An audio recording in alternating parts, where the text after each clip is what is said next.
Listening 48. Listen and read. Do the children win first prize in the competition?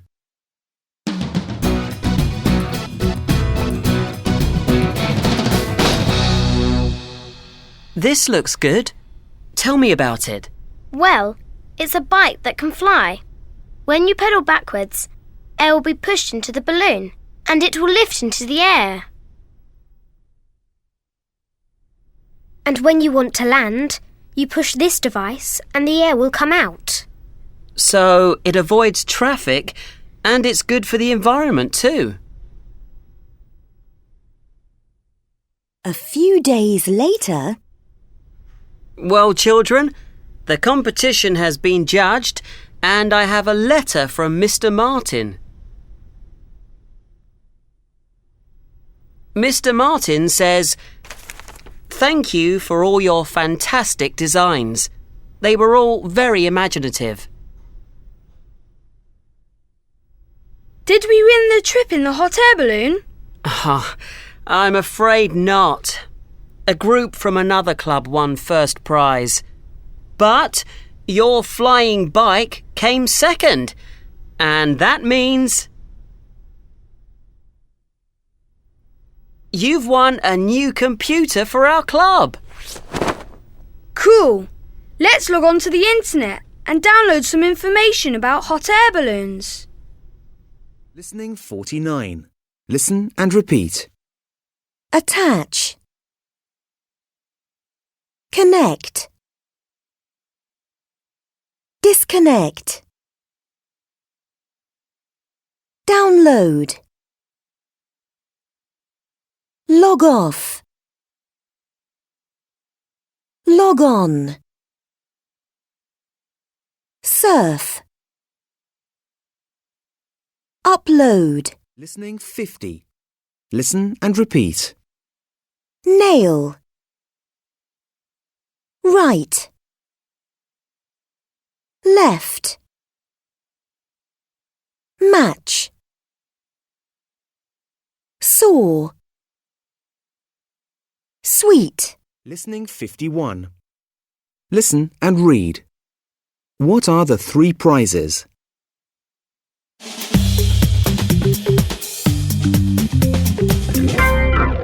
Competition time!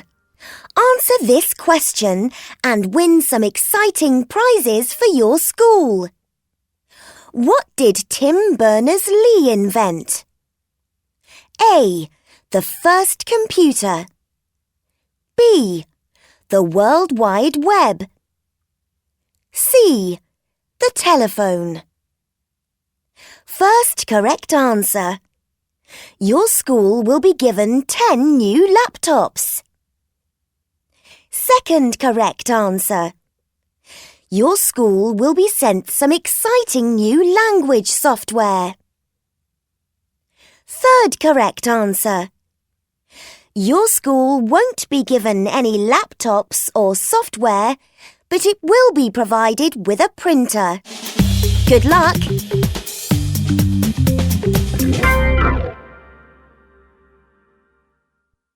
Listening 52. Listen and read. Why does Chip stop?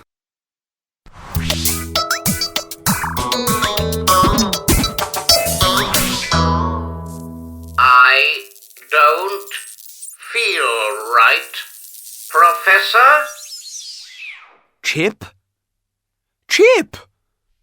Why aren't you working? Have you been switched off?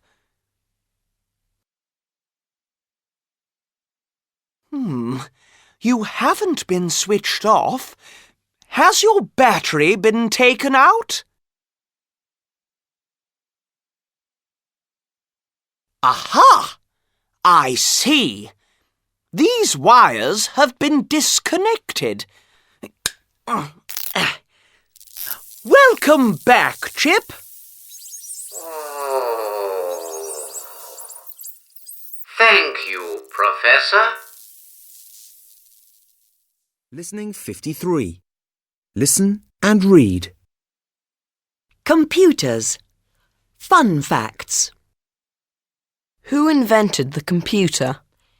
In 1833, a British inventor, Charles Babbage, made plans for a mathematical machine. It was the beginning of the first computer. Babbage spent 37 years trying to build his machine, but there were many complications, and he died before he finished it. The first computer was finally created in 1946. It was called the Small-Scale Experimental Machine. How big was the first computer? The first computer was huge. It filled a large room and weighed over 30,000 kilos. That's the same as 6 adult male elephants. Luckily, as technology has grown, computers have got smaller. Today, you can even buy a computer that's the size of a small mobile phone. Why is a mouse called a mouse? The first computer mouse was invented by Douglas Engelbart in around 1964. It was a little wooden box on wheels that could move an on-screen cursor. It was called a mouse because the wire that connected it to the computer looked like a tail. Luckily, a computer mouse is much smaller now and is usually made of plastic. However, it still looks like the first mouse that was made. When did the World Wide Web begin? The World Wide Web was invented by Tim Berners-Lee and Robert Cailliau in 1990. It was immediately successful, and in 4 years, 50 million people were using it. Today, billions of email messages are sent across the world every day. It is difficult to imagine life without it, as the World Wide Web has changed the world. How many computers are there in the world today? In the early 1940s, the president of the computer company IBM said, "I think there is a world market for about 5 computers." However, today there are more than 1 billion computers in the world. Computers became much more important in the world than anyone ever expected. Listening 54. Listen. How many people does the radio presenter talk to? Hello. Today I'm talking to young people about what they use their computers for. Let's start with 11-year-old Colin. Hi, Colin. Hi. What do you use your computer for? I do my homework on the computer. I like typing more than writing, and sometimes I have to find out information for a school project. The internet is very useful for that. I like finding out things about different subjects. History is my favourite subject. Do you play games on the computer? I don't have time for games, and I don't really like them. What else do you use your computer for? I like looking at music websites because I like downloading music, and I sometimes email my friends too. Thank you, Colin. That was interesting. Let's move on to Emma now. Hi, Emma. Hi. What do you use your computer for, Emma? I like writing stories, so I often write stories on my computer. Do you use it for writing your homework too? No, I have to do my homework in my exercise book. But sometimes, when I finish my homework, I email my school friends and send them funny photos. Do you play many computer games? Yes, I like playing games sometimes. They are quite fun. Thank you, both of you. Now, let's move on. Listening 55. Listen and write. Sing.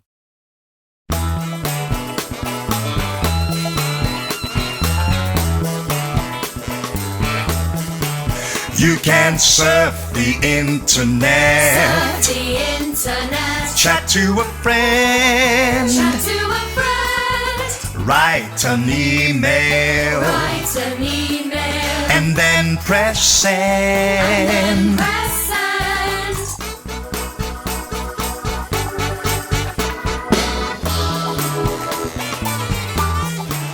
You can download music.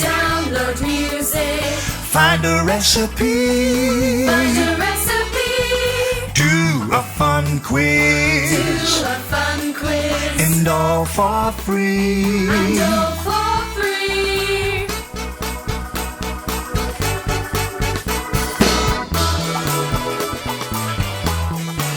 You can do your homework. Buy a book. Open a website. And take a look.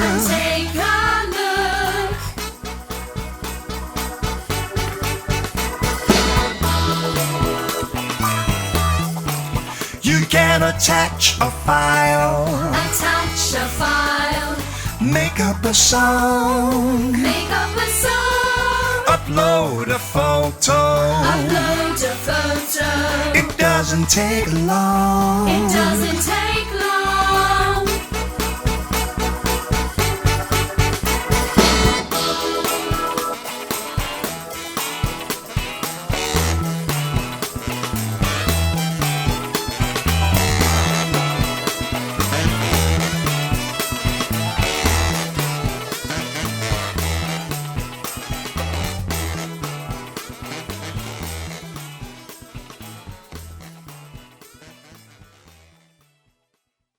Listening 56. Listen and read. Is it okay if I borrow your gloves? I can't find mine. No, sorry. I'm wearing them. Could I close the window, please? I'm freezing. Yes, of course. It has been getting cold this week. Do you mind if I wear my scarf? I'm so cold today. No, that's fine, Ben. Go ahead. Listening 57. Listen to the conversations and write the requests. Then tick the formal requests. 1. Hi, Zaid. Can I ask you something? Yes. What's the problem? Can you help me with my homework? It's my maths. I can't do it. It's really, really hard. Sure. Come round to my house after school and we'll do it then. Thanks. That's great. 2. Excuse me, Miss Harper. Yes, Layla. I can't find my pencil case. Have you looked in lost property? Yes, but it isn't there. I think I left it at home. Do you mind if I use this pen? That's fine, Layla. Here you are. But please bring it back at the end of the lesson. It's the only one I've got. Thank you, Miss Harper. 3. Hi, Zaid. I'm meeting my cousin in the park tomorrow. He wants to go for a bike ride. Sounds good. The problem is, my bike's being repaired at the moment. Is it okay if I borrow your bike? I only need it for a couple of hours.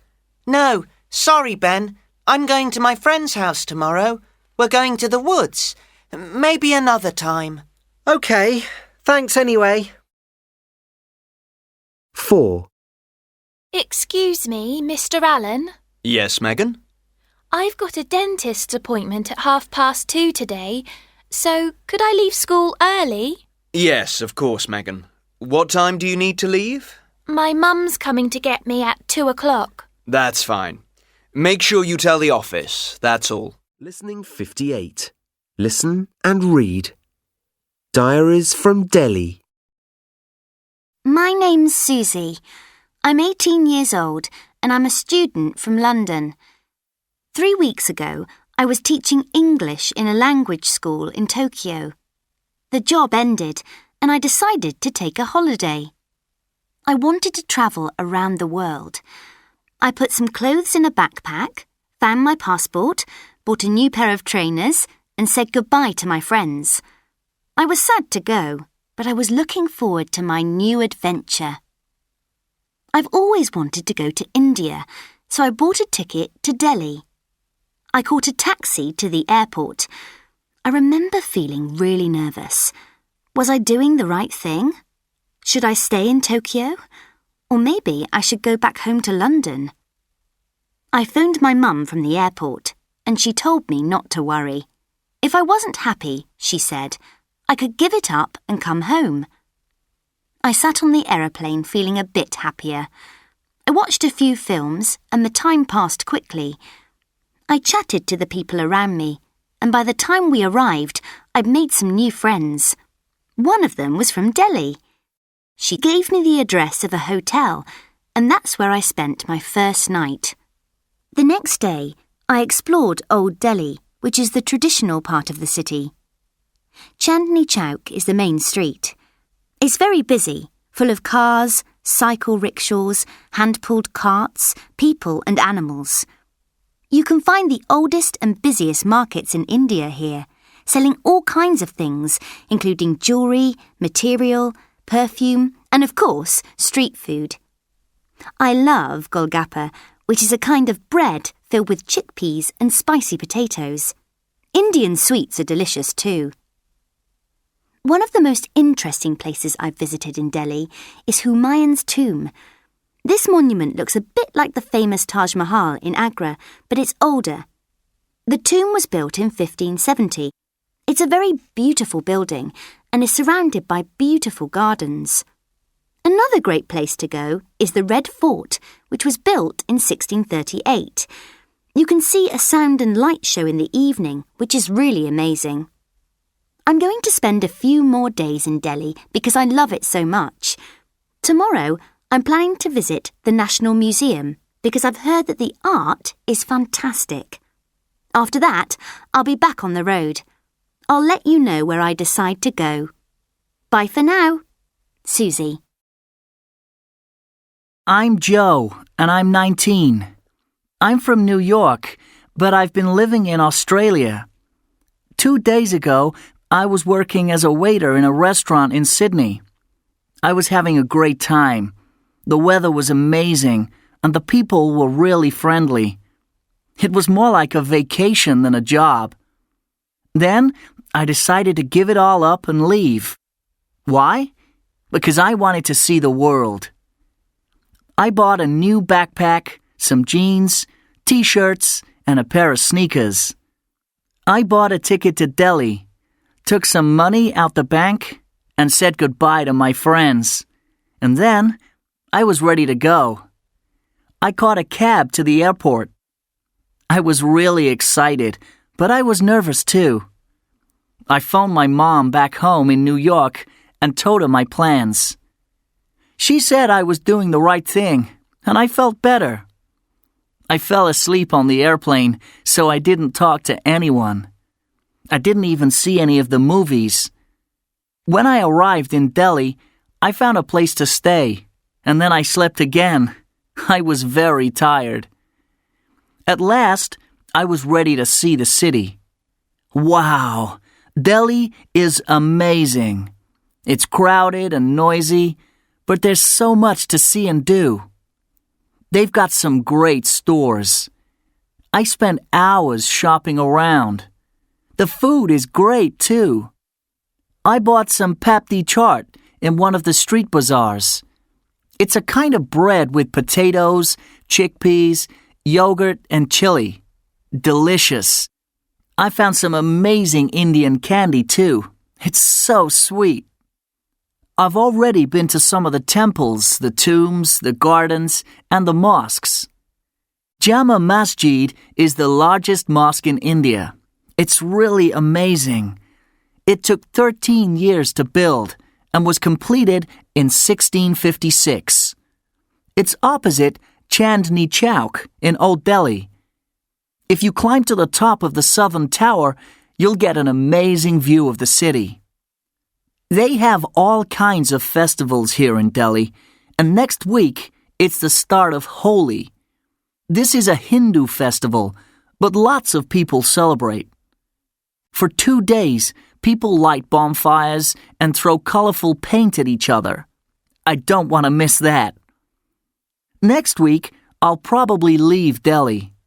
Where will I go? I don't know yet. I think I'll stay in India for a couple of months, though. I'm loving it here. Bye, Joe. Listening 59. Listen and read. Black Beauty. Black Beauty is a beautiful horse. He has a fine black coat, one white foot, and a white star on his forehead. He is also hard-working and clever. He is patient and easy to train. For the first 4 years of his life, he lives with his mother on a farm. His master is good and kind, but at last it is time for him to be sold. He is bought by Mr. Gordon, who lives in a place called Birtwick Park. He is looked after there by a groom called John. Mr. Gordon and John are both kind men. Black Beauty has a good life and is treated well. Black Beauty pulls Mr. Gordon's carriage and gives children rides on his back. Everyone loves Black Beauty, and then he shows how clever he really is. One day, in the autumn, Mr. Gordon had to go to a distant town on business. John harnessed Black Beauty to the carriage, and the three of them went off. There had been a lot of rain, and the wind was very strong. When they came to the river, the water was so high it nearly reached the wooden bridge, and many of the fields were under water. In one low part of the road, the water was halfway up to Black Beauty's knees. They got to the town, and the master's business took a long time. It was late in the afternoon when they started back for home. The wind was much stronger, and as they drove through a wood, Mr. Gordon said, "I've never been out in a storm as bad as this, John. I wish we were out of this wood." "Yes, sir," agreed John. "We don't want one of those branches coming down on top of us." But just as he finished speaking, there was a great noise of wood breaking, and a big tree came crashing down through the other smaller trees and fell across the road right in front of them. Black Beauty was frightened and stopped immediately, but he didn't turn round or try to run away. John jumped out and quickly ran to his side. "What can we do now, John?" said Mr. Gordon. "We can't drive over the tree or get round it, sir," said John. "We'll have to go back to the crossroads and take the longer road round to the wooden bridge. It will make us late, but the horse isn't tired." It was nearly dark when they got to the wooden bridge. They could see water over the middle of it, but this often happened when the river was high. But the moment Black Beauty's feet touched the first part of the bridge, he stopped suddenly. "Go on, Beauty," said Mr. Gordon, but Black Beauty didn't move. "There's something wrong," said John, and he jumped from the carriage and began to look round. He tried to lead the horse forward. "Come on, Beauty. What's the matter?" Of course, the horse couldn't tell him. Just then, a man ran out of the house on the other side of the bridge. "Stop! Stop!" he cried. "What's the matter?" shouted Mr. Gordon. "The bridge is broken in the middle," said the man. "And part of it was carried away," If you come across, you'll fall in the river."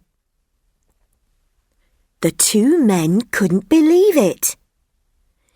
"Thank you, Beauty," said John. He turned the horse gently round, and they took the other way. It got darker, and the wind got quieter as Black Beauty trotted towards home by another much longer road. The men were quiet for some time, but then Mr. Gordon spoke. "We were very close to drowning in that river, John," he said. "Men may be clever enough to think of things for themselves, but animals know things without thinking. Black Beauty saved our lives tonight. People don't realize how wonderful their animals are." John agreed, and they drove on in silence. When they arrived back at Birtwick Park, Mr. Gordon's son ran out to meet them. "We've been so worried," he said. "Are you all right? Did you have an accident?" "We nearly did," said Mr. Gordon. "But Black Beauty was cleverer than we were and saved us all from drowning." From Black Beauty, Oxford Bookworms Library, by Anna Sewell, retold by John Escott. Published and copyright Oxford University Press, 2007.